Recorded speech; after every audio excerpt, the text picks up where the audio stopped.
ನಿಮ್ ತಂದೆ ಬರೀ ಬೈದ್ ಬುದ್ಧಿ ಹೇಳಿದ್ರು. ಅವ್ರು ಅಲ್ಲಿಲ್ಲ ಅಂದಿದ್ರೆ ನಾನು 4 ಕೊಟ್ಟು ಬುದ್ಧಿ ಹೇಳ್ತಾ ಇದ್ದೆ. ಏನಾಯ್ತಮ್ಮ, ಎಲ್ಲ ನಾವ್ ಅನ್ಕೊಂಡಾಗೆ ಆಯ್ತಲ್ಲ. ಮುಚ್ಚ ಬಾಯ್. ಎಲ್ಲ ನಾವ್ ಅನ್ಕೊಂಡಾಗ ಆಯ್ತಂತೆ. ಅದಕ್ಕೆ ಹುಡ್ಕೊಂಡ್ ಬರ್ಬೇಕಾಗಿತ್ತ? ಹುಡ್ದಾಗ ಡ್ರಾಮಾ ಮಾಡಿದ್ರೆ ಆಗ್ತಿತ್ತಲ್ವಾ? ನಿಜವಾಗ್ಲೂ ಯಾಕೆ ಕುಡಿಬೇಕಾಗಿತ್ತು? ಅಮ್ಮ ಎಲ್ಲ ಸಖತ್ತಾಗಿ ಆಯ್ತಲ್ವಾ? ರಿಯಲ್ ಫೀಲ್ ಆಯ್ತು.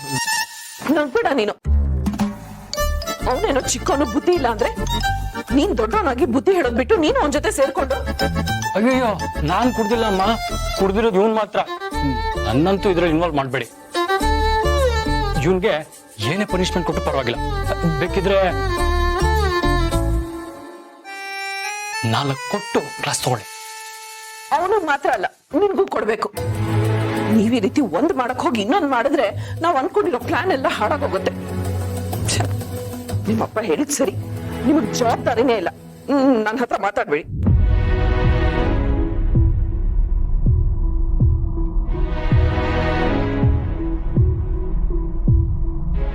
ಅಮ್ಮ, ನಾನ್ ತಪ್ಪು ಮಾಡಿದೀನಿ, ನೀವು ನಂಗೆ ಶಿಕ್ಷೆ ಕೊಡ್ಬೋದು. ಆದ್ರೆ ಈ ರೀತಿ ಮಾತಾಡದೆ ಮಾತ್ರ ಇರ್ಬೇಡಿ.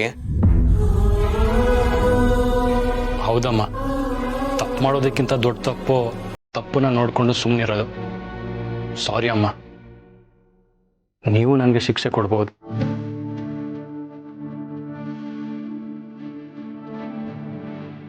ದೊಡ್ಡ ನಿನ್ಗೆ ಈ ರೀತಿ ಹೊಡೆದ್ರೆ ನೋವಾಗೋದು ನನಗೇನೆ. ಹಾಗಂತ ಪದೇ ಪದೇ ಈ ರೀತಿ ತಪ್ಪು ಮಾಡ್ತಾ ಇದ್ರೆ ಆಗ್ಲೂ ನೋವಾಗೋದು ನನಗೇನೆ.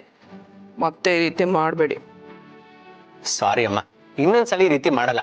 ಅಕಸ್ಮಾತ್ ಮಾಡ್ಬೇಕು ಅಂದ್ರೆ ನೀವ್ ಪರ್ಮಿಷನ್ ತಗೊಂಡೇ ಮಾಡ್ತೀವಿ. ಇಲ್ಲ ಸಾರಿ ನಂದು ತಪ್ಪಾಯ್ತು. ಅಂತೂ ನಾವು ಅನ್ಕೊಂಡಿದ್ದೆಲ್ಲ ಆಗ್ತಿದೆ. ಆಪರೇಷನ್ ಶಾರ್ವರಿ ಸಕ್ಸಸ್ ಆಗೇ ಆಗತ್ತೆ ಅಮ್ಮ.